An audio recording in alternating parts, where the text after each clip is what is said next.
Yes. Hey, hey, hey. Happy late night and early morning to our favorite listeners. Welcome back to 10-Minute Talk with Aquisha. That's me.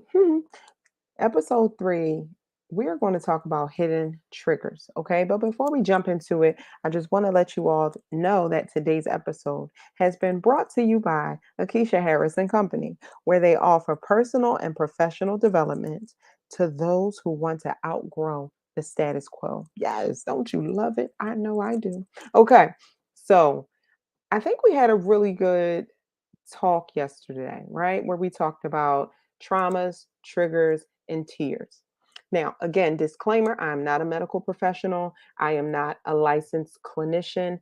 Everything that I am reading is coming from verified and peer reviewed sources concerning trauma and triggers and things of that nature. I do know a lot of counselors and licensed mental health professionals. So I'll be sure to share their information. Okay. What I am an expert in, honey, is doing soul work, transforming your soul so that you can live your optimum life. Now, when we talk about the soul, baby, we are three-part beings, right? We are spirit, we are soul, we're a body. Now, your spirit is usually governed by a higher power or the God of your faith. It can also be governed by yourself, your human spirit, where you're ultimately a God of yourself. That's, I don't, I just, I'd stay away from that one. The soul, and let me specify, stay away from that one because I serve a God that is higher than me. Now, the soul, that is the part of us that's our mind, our will, our emotions. When you think about your emotional heart, when people refer to their heart hurting and things like that, that's the emotional component of you. It's the intellectual part of you, right? It's the invisible you that houses all of the things that you've been through, all of the thoughts that you ever had, all of the emotional situations that you ever been through. All of that is in the compartment of your soul. Now, your body is the earth suit that we walk around in, your organs, all of that stuff. All of the natural things are held within your body, but your body acts off of what your soul is instructing it to do, right? So a lot of our behaviors and things of that nature have a lot to do with what's going on in our soul, man, which is why we need to prioritize doing this soul work, honey, and healing these soul wounds because it's important. Now, we are going to read what are triggers and how do they form? This is an article from Psych Central. It has been medically reviewed by s- Dr. Vera, okay, she's Psych D, and Dr. Tracy. Now, triggers, listen closely. Triggers are sensory reminders that cause painful memories or certain symptoms to resurface. If you experienced a traumatic event or you likely if you experienced a traumatic event, you likely remember certain sounds, smells, or sights related to that experience. Now, when you encounter these sensory reminders known as triggers, you may get a feeling of anxiety, unease, or panic.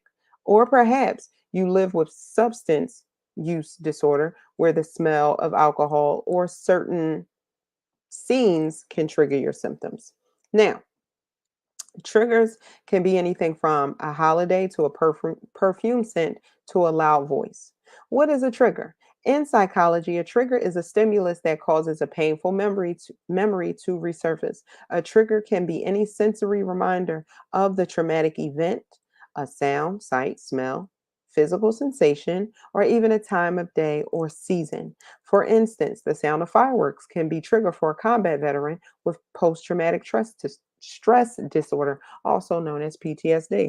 Or a certain type of dog might be a trigger for a person who was bitten as a child. Now, apart from trauma, the term trigger is also used in other mental health contexts. Okay. Triggers happen a lot. Okay. They do. They happen a lot. Usually, when someone is triggered, it provokes something in them, right, that causes them to be uncomfortable or uneasy. I'm sure we can all think of situations that we've been in and triggers that we've experienced as well after the event has taken place. I know for sure I can. And it may be it may be silly to some, but it was a real thing. I remember one summer I was sexually sexually abused, right? Taken advantage of. And I just want to specify sex when you look up the definition for sexual abuse and sexual assault, it has a lot to do with the age that it occurred. Okay. Sexual abuse is usually those who are under, I believe, 18. I think it's 18. Hmm. I believe so. I was looking trying to figure out what it was. And I believe it was under 18, a lot of the websites that I looked at. Okay. It has to do with sexual abuse is sex crimes against a minor. So yeah. And sexual assault is those who are of legal age but have still been violated. Okay. So just had to clarify that. Any hooser, I was sexually abused this summer, right? And I was in a compromising situation and I felt like I just couldn't get out of it. It was the craziest thing.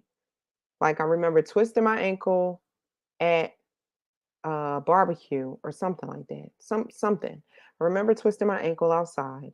And then the person comes in, sees me in this compromising situation. He was attracted to me, blah, blah, blah, blah. And I'm like, no, this is not what we do. This is not what I want, blah, blah, blah, blah, blah. You can go and blah, blah, blah. Blah blah blah. Now, I'm laughing now because I am over it and I have forgiven the person. But years after that, there was a smell in the air out of nowhere that triggered.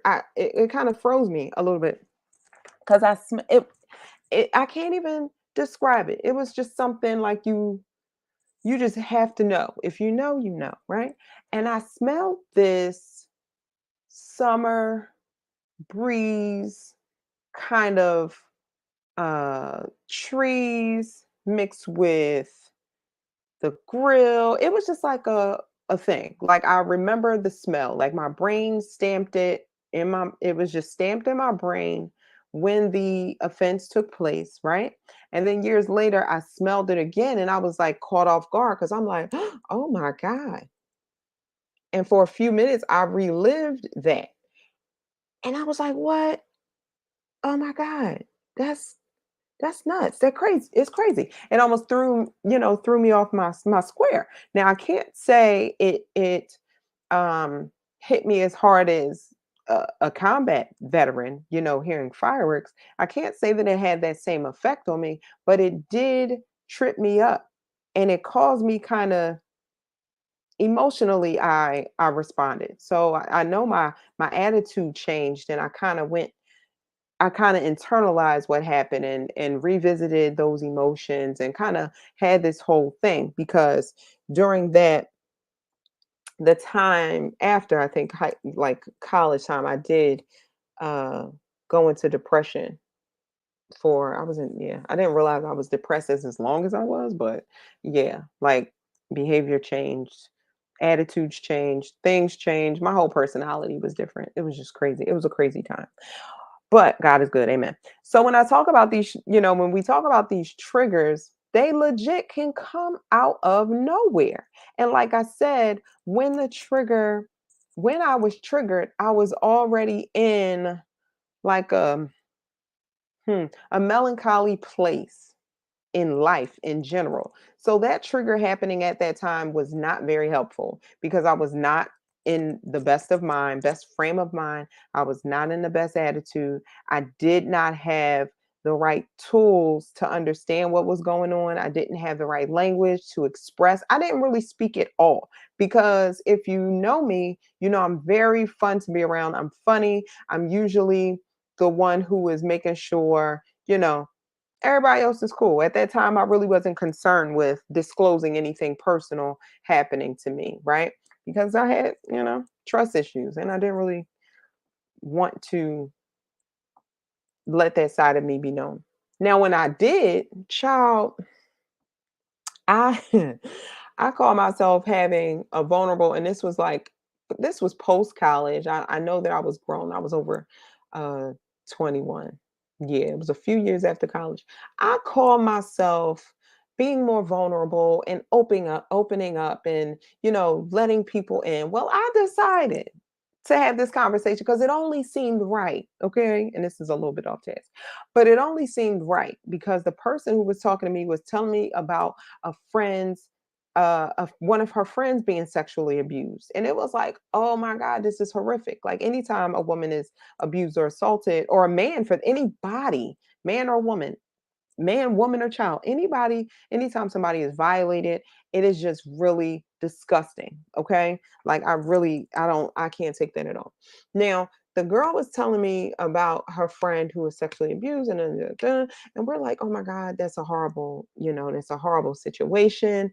And I don't wish that on anybody, blah, blah, blah. And I was like, you know what? I had something, and at this point hmm, it was some other things that had happened. And I was telling the person about it. And they were like, hmm, like they sat and thought about it. And this was someone I was close to that I thought I was going to get a different reaction of something, eh, some kind of sympathy, empathy. Like, are you going to say something? Like, it was just like wow, that kind of thing. Right. And later on that day, the person texted me, like, maybe you shouldn't say sexual abuse, like, because I don't know if that's real sexual abuse what you went through. Maybe you should say like mishandling, or maybe you should say like an event. I don't know. She used some words to really discourage and really reduce what had happened to me below what had happened to her friend. And I was like, but I thought I thought our relationship was better than you and your friend. And I expected more from that person. And I was just like, I wasn't even mad when it happened. Y'all, can I tell you, I agreed with this simpleton. I agreed with this simpleton because I'm like, you know what? Yeah, mine wasn't that bad. I'm okay. Nobody punched me, and nobody, did X, Y, and Z. I made it out. I made it out. It was okay. No, it's not. And it never was. And it's never ever going to be. Right? While the other girls was more physical than mine, my occurrences were very, very mental. Like the abuse, yes, it took place physically, but it damaged me mentally. And I'm a very analytical person. So to mess with my mind is like, come on, that's my powerhouse. That's my moneymaker. Right? But y'all, I really agree with this silly girl. It wasn't until years later, after I started being healed in those different areas and delivered from these different, anger and offense and all of these things, that I started to see people differently from a new perspective. I started to see myself differently. So I got mad a little bit, but then I got hurt, and then I was over it.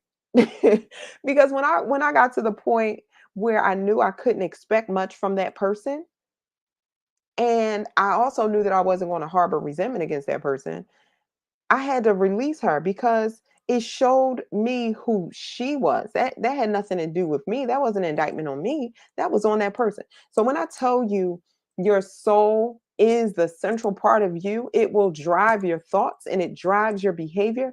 I'm telling you, people, we have got to get our souls together. We have got to heal our hearts and heal our minds and do the soul work necessary to be at our optimum uh, to perform at our optimum levels, right? To be everything that we're supposed to be: spirit, soul, and body. Not a part of us should be missing, lacking, broken, busted, bust down, can't get through, can't get over, just a mess. We cannot stay in that state of victimhood because we are more powerful than that. We have plenty of resources at our disposal to get us from point A to point Z.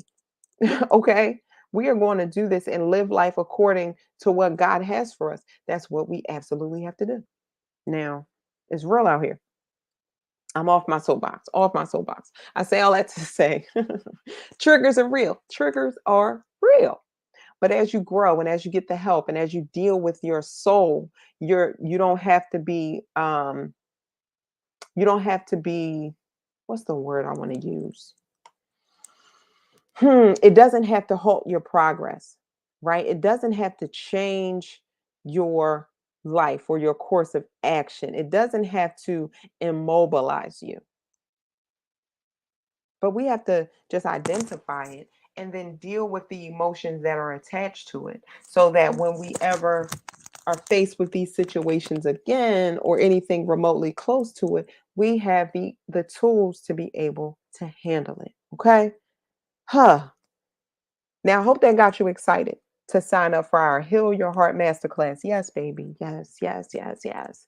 Heal Your Heart Masterclass, where we're going to be talking about how to address our soul wounds, how to heal our soul wounds, people, because things that we've gone through hurt us. It may not have pricked our skin or made a mark on our body, but I guarantee you, you have a wound on your soul. Yes, it's true out here. Go to bit.ly/Aquisha Harris. Make sure that A is capital. Make sure that H is capital. I want to see you there. I want us to, I want us to get to the source of the issue so that you don't have to keep going over the same things, going through the same cycles. Can I tell you, you are strong enough, you are powerful enough. You can do this, but you're going to need some help. And that's what I'm here for. All right. So sign up. I look forward to seeing your name come across my notifications. And thank you so very much for tuning in to another episode of 10-Minute Talk podcast with Aquisha. I know we went over, but y'all love me and I love you too.